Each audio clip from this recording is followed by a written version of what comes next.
Bem-vindos ao nosso Deep Dive.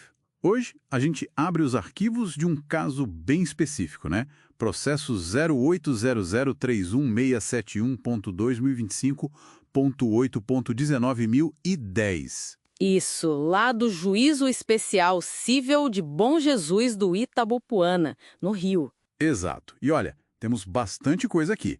Petição inicial, contestação, réplica, basicamente um raio-x completo de uma briga, né, sobre rescisão de consórcio. Uhum. A missão aqui é tentar entender essa disputa. De um lado, um consumidor que desistiu. Do outro, a administradora. E a questão é, como fica a devolução do dinheiro? Vamos lá desenrolar isso? Exato. O ponto central é justamente esse: quando e como devolver o valor pago por quem saiu do consórcio. Vamos olhar os argumentos de cada lado, direto dos documentos que a gente tem. Bom, o caso envolve o Evandro Lima de Almeida contra a Coimex, a administradora de consórcios. Parece que em maio de 2022 ele entrou num consórcio imobiliário. Isso, contrato número 11.045.31, grupo 00274, cota 0435. Coisa específica. Bem específico, ele pagou a primeira parcela, um valor de R$ 354,69, mas aí logo depois ele desistiu. E a justificativa dele foi assim, dificuldades financeiras, mencionou perda de renda na pandemia e também a condição dele de pessoa com deficiência, PCD. Entendi. E qual é o argumento principal dele na petição inicial? Então, a base da reclamação dele, segundo o que está escrito lá, é que algumas cláusulas do contrato seriam abusivas, sabe? Contrariando o Código de Defesa do Consumidor, o CDC. Ah, o CDC? E por isso ele pede a devolução imediata do que ele pagou. E é aí que o argumento dele parece ganhar uma força extra, né?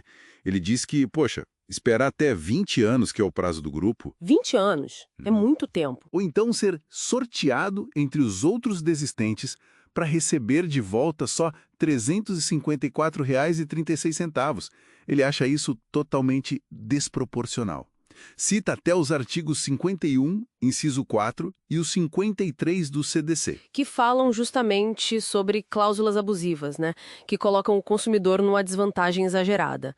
A vulnerabilidade dele, como PCD e com perda de renda, reforça esse ponto. Faz sentido. E tem mais coisa que ele questiona. Sim, ele ataca também a multa de 15% pela rescisão. Essa multa, segundo o contrato, seria 10% para o grupo e 5% para a administradora. Tá lá nas cláusulas 42 e 43. E qual o problema com a multa para ele? Ele argumenta que a Coimex não provou que a saída dele realmente deu prejuízo para o grupo, entende? Para justificar essa multa. E também questiona a taxa de administração. A taxa de administração. Quanto era? Quase 14%, 13,99% para ser exata. Cláusula 26.3. Ele acha um exagero, porque ele só ficou um mês no consórcio. Regido pelo INPC, mais juros de 1% ao mês. E que aqui desconte só a taxa de administração proporcional ao tempo que ele ficou. E ainda pede R$ 5.000 por danos morais. Uau! É um pedido completo, focado na proteção dele como consumidor. Mas e a Coimex? O que a contestação dela diz? Como eles se defendem? Bom, a Coimex joga do outro lado, né? Se apoia totalmente na Lei número 11.795 de 2008, que é a lei específica dos consórcios, e nas normas do Banco Central. A legislação setorial. Exatamente. Eles dizem que a devolução para quem desiste, o chamado excluído, tem um rito próprio, não é imediato. Ocorre por sorteio mensal, em assembleia, ou só no final do grupo, até 60 dias depois. E isso está no contrato também. Tá assim, cláusulas 41 e 102. E eles não ficam só no contrato, eles citam uma decisão importante do STJ, o Superior Tribunal de Justiça, o tema 1312. E o que diz esse tema 1312? Confirma que o dinheiro tem que ser devolvido sim, mas não imediatamente. Só nessas condições que a lei prevê, sorteio ou fim do grupo. Então, a defesa é basicamente, olha, a gente está seguindo a lei específica do setor e o contrato que ele assinou. É um choque direto, né? Lei geral do consumidor contra a lei específica do consórcio. Precisamente.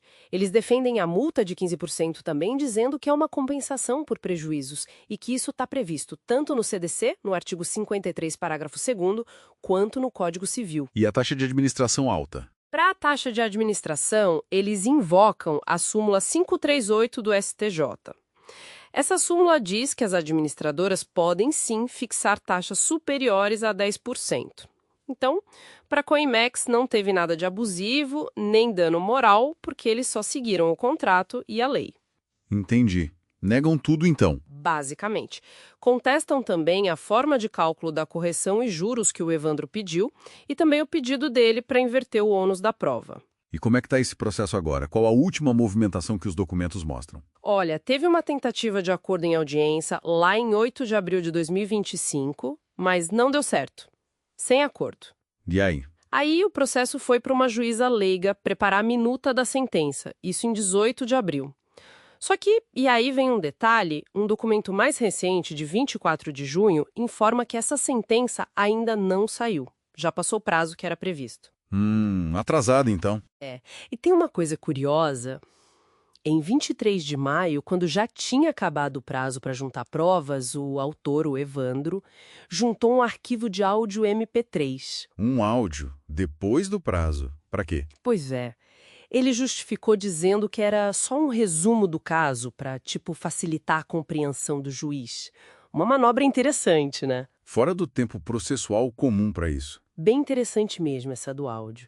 Mas, no fim das contas, o que essa análise toda dos documentos nos revela? Parece um conflito clássico, né? O indivíduo contra o sistema. A necessidade urgente de uma pessoa. Exato. E uma pessoa em situação de vulnerabilidade. Isso. Contra as regras de um sistema coletivo, que é o consórcio, que tem sua própria lei, sua própria jurisprudência consolidada, como a Coimex defende. Exatamente. O que fica muito claro aqui é essa tensão. De um lado, a gente tem a proteção ao consumidor vulnerável que o CDC busca garantir, ainda mais num contexto de crise, como foi a pandemia. Certo. E do outro lado, tem a necessidade de manter as regras do jogo do consórcio claras e estáveis, né? Para garantir a saúde financeira do grupo todo, porque a saída de um afeta os outros. E isso está na lei específica, está nas decisões da STJ. E aí fica a pergunta, né? Fica a pergunta, né? Como que o judiciário equilibra esses pratos? A lei específica do consórcio sempre vai prevalecer? Ou a situação particular de vulnerabilidade do consumidor pode, talvez, justificar uma exceção à regra da devolução só por sorteio ou no final? Uma questão delicada. Muito. E a resposta para isso, na verdade, não está escrita em pedra. Depende muito da interpretação do juiz em cada caso concreto. É algo para a gente continuar acompanhando e refletindo.